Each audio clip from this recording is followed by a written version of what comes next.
ओम श्री परमात्मने नमः।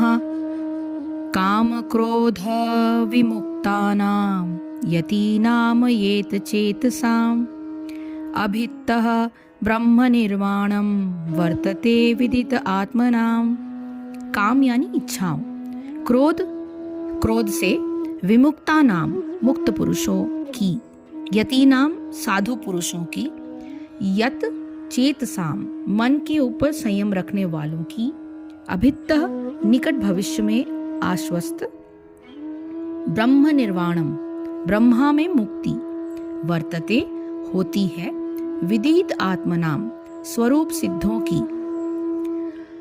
जो क्रोध तथा समस्त भौतिक इच्छाओं से रहित है, जो स्वरूप सिद्ध है, आत्म संयमी है और संसिद्धों के लिए निरंतर प्रयास करते रहते हैं, उनकी मुक्ति निकट भविष्य में सुनिश्चित है। इसका तात्पर्य यह है कि मोक्ष के लिए सतत प्रयत्नशील रहने वाले साधु पुरुषों में से जो कृष्ण भावना भावित होता है वह सर्वश्रेष्ठ है। इस तथ्य की पुष्टि भागवत में की गई है। यत पाद पंकज पलाश विलास भक्तया कर्माशयम ग्रथित मुद ग्रंथयन्ति संतः तदन्न रिक्त मतयो यत योरपि रुद्धः श्रोतो गणास्त स्मरणम भज वासुदेव। भक्तिपूर्वक भगवान वासुदेव की पूजा करने का प्रयास तो करो।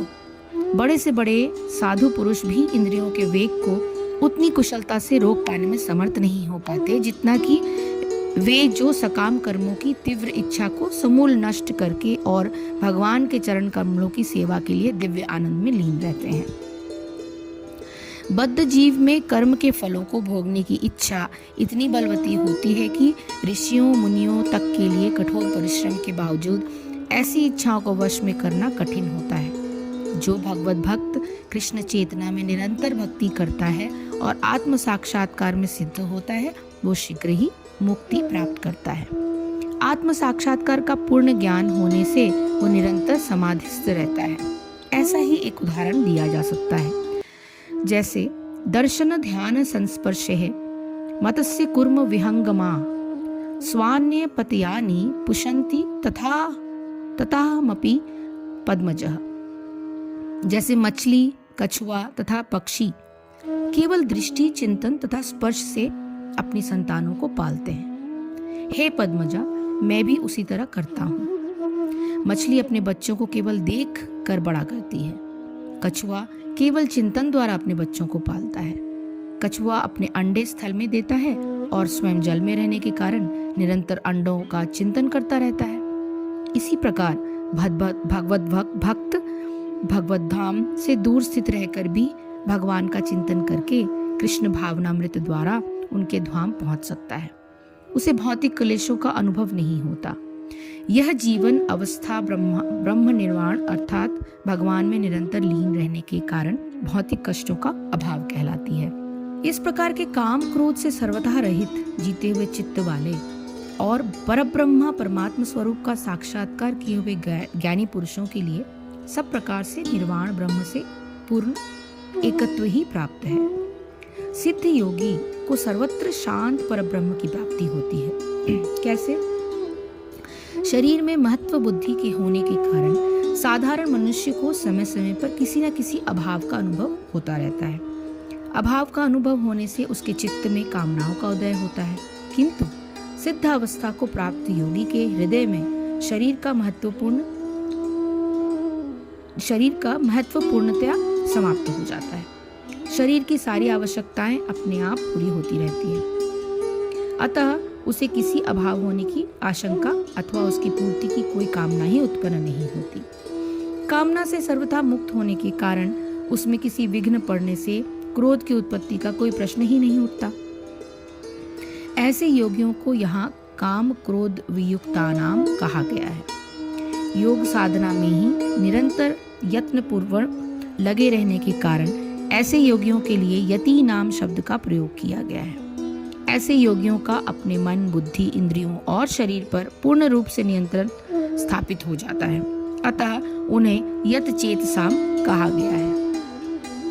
अपने आत्म स्वरूप का पूर्णतया साक्षात्कार हो जाने के कारण उसे विदितात्मनाम कहा गया है। ऐसे योगी सब प्रकार से शरीर के रहते हुए तथा शरीर छूटने के बाद भी अपने आत्म स्वरूप में ही प्रतिष्ठित रहते हैं। अतः उनकी स्थिति को अभितो ब्रह्म निर्वाणम बताया गया है, अर्थात भिन्न भिन्न क्रियाओं को करते समय उनकी दृष्टि में शरीर का कोई महत्व नहीं होता।